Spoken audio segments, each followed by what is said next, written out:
questions, and we've been pointing out successful projects like Chester and just letting them know that, hey, this is a great project, it worked really well, this community embraced this project and they were really happy, and we want to do it for you. And hopefully, you know, through all those successes and getting the word out, you know, we're really going to be able to, folks will hopefully want to do ABC in their town or community. The other thing that Mike Hedges has been working on along with Wayne is to basically provide an incentive for town highway projects. So basically what happens is if they approve doing a short-term road closure on a certain structure, then their local share is cut in half. So there is a financial incentive for them to want to do a road closure. And as part of that piece, they have to provide written acceptance of the construction closure. And there's obviously lots of future opportunities here. We're going to keep working on our public outreach, establish regular communication patterns. We're going to support the AVP champions that we can at all levels, and Rob's going to talk a little bit about what we've been doing so far and the champions that we've been working with, and how great a lot of the different resource groups have been in moving this forward. We're going to provide training and workshops. We have the workshop coming up on October 16th and 17th that FHWA is putting on. We're going to establish we would like to establish regional public relation officers in each region to keep the public informed about the upcoming road closures. And Chris is going to talk a little bit more later about measuring and sharing success and getting the word out. But right now, Kristen is going to talk about standardization. Thanks, Jennifer. My name is Kristen Higgins, and I manage the in-house design team for the Accelerated Bridge Program. I have engineers and technicians that are all charged with designing, drafting details, specification, and delivering the projects to construction. So I'm going to start with standardization and why that's important.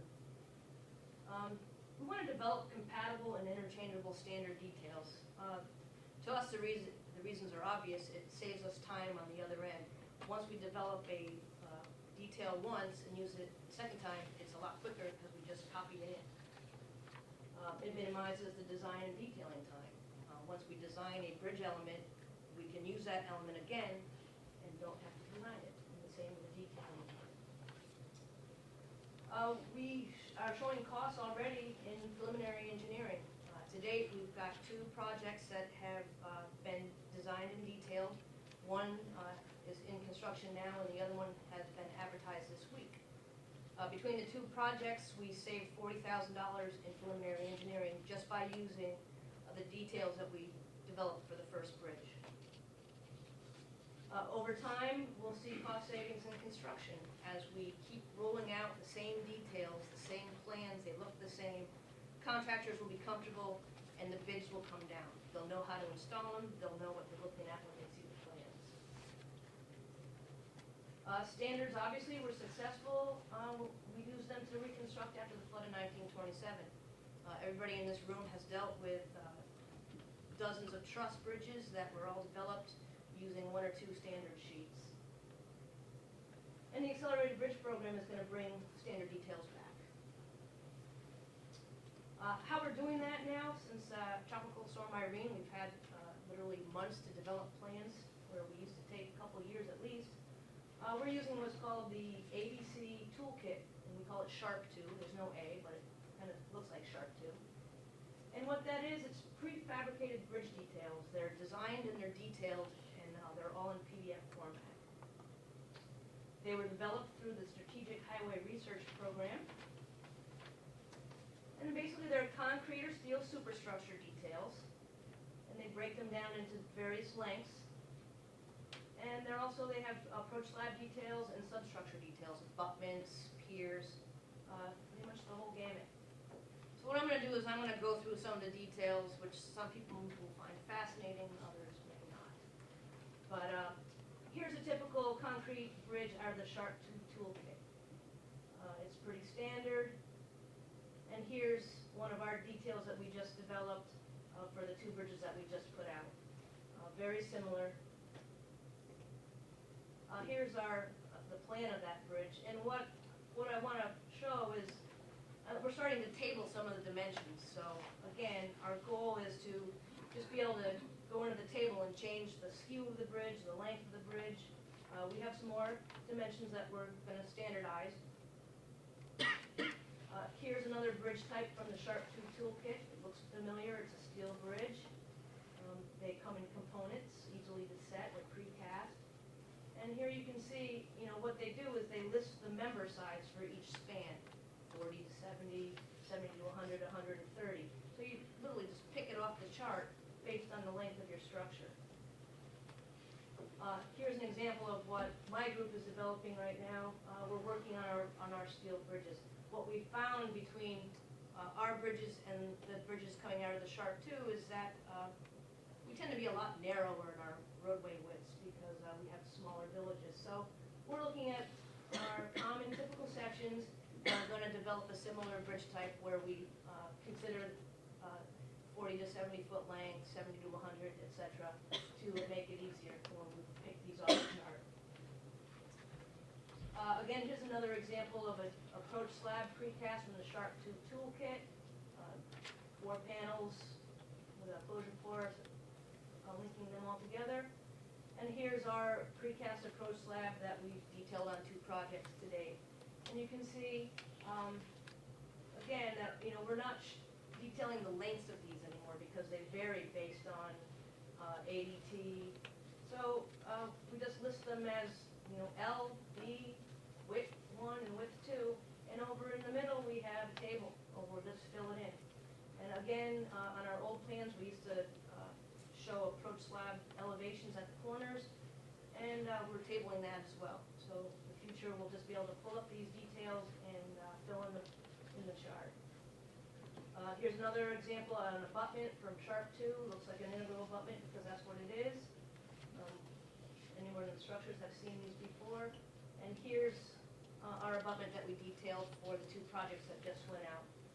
What we find is we have constraints, property owners, utility lines, so generally we're doing straight back wing walls. So we had these constraints in our 2 projects, so our abutments are a little bit different.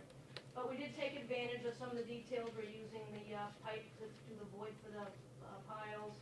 And again, we're not listing the elevations, we're creating tables.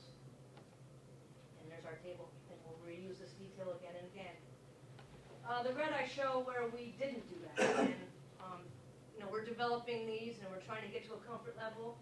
Eventually, we'll be tabling many more elevations and dimensions. Furthermore, we have to develop project specifications. We recently developed a high-performance concrete rapid set for the closure floors of the 2 structures we just put out. And these are performance-based specifications. We just dictate a strength for certain hours. We ask for a trial batch. It's a 24-hour cure time, which is significantly less than what we've done in the past. And we're allowing proprietary mixes meeting the same performance because we want to take advantage of other states who have already developed these mixes. We're making revisions to specifications. One problem area was our membrane waterproofing specification. We weren't able to get the products that would allow us to allow vehicles to drive on the membrane before paving, which would allow us to open the bridge earlier. So what we did was we tested and added 2 products to the approved products list. Now the results were done, but the voting hadn't been done, so we did an email vote, and we were able to add 2 membranes, the eliminator and bridge deck membrane, to the approved product list. And then we changed the specification slightly. So now we don't have to find creative ways like studies to use these products. We can just go to the list. We're going to be developing new specifications. One of the things we want to do is develop a self-performing precast concrete specification. Currently, our precast specification mandates that the units be built in a PCI certified plant, which pretty much takes out most contractors from being able to build units. Let me just circle the PBUs. Probably should have said PBES. It's the same thing. We want to allow contractors to build these. We call it self-performing, and when we speak to the contractors, contractors about the ADP. It's something that they are concerned with. We need to develop an ultra-high performance concrete specification. This is a new concrete on the market, and there was a Buy America issue, but it looks like that's being resolved. Why do we want to use UHPC? It will reduce the size of our joints. Most of you didn't notice, but our joints are a little bit bigger than the Sharp 2 because we had to use a different concrete. And it will provide stronger connections which require less cure time. End result is the bridges will be open a lot quicker, and that's what we're striving for.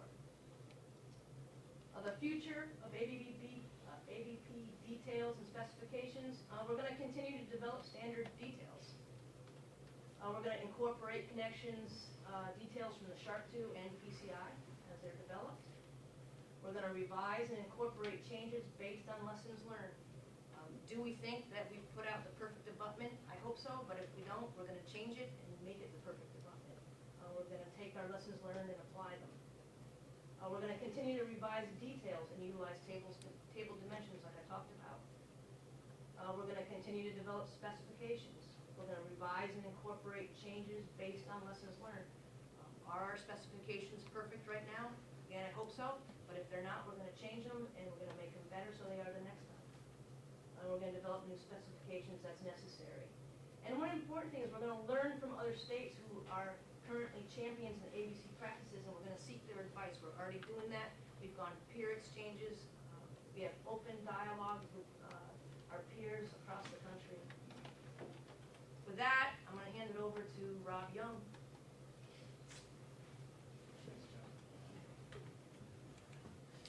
Thank you, Kristen. So streamlining I'm Rob Young. I'm another project manager with the consultants in the Accelerated Bridge program.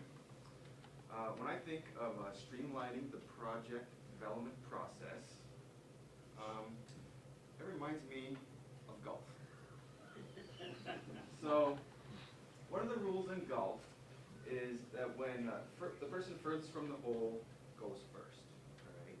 So if 4 people, they hit a golf ball out on the course, say all in the fairway, everybody advances to that person who is furthest from the hole first, and then you advance to the next person, and so on. But the reality is that's not how I play golf. Some person's way over on the left side and say I'm over way on the right side, 100 yards up. I'm going to look at where that first person is, and I may go up 50 yards, I may go up 100 yards, but I'm going to kind of assess the risk and move forward. And that's basically the point I'm getting at, is that once you have a certain activity, step A, don't wait till step A is done. There's certain things that you can do to move forward before you get and proceed with step B. So that's kind of the theme for streamlining the project, is really assess the risk and move forward. One of the things that Chris is working on in his group is identifying resources earlier. Getting that early involvement with our resource groups to keep them out of the critical path. Using technology, GIS, Google Maps, and internet to identify those resources so that we can see if anything is going to affect the schedule and figure out those things early on. Fire when ready. This is all about getting the information on our plans to those when the information is ready, and not wait for those project milestones.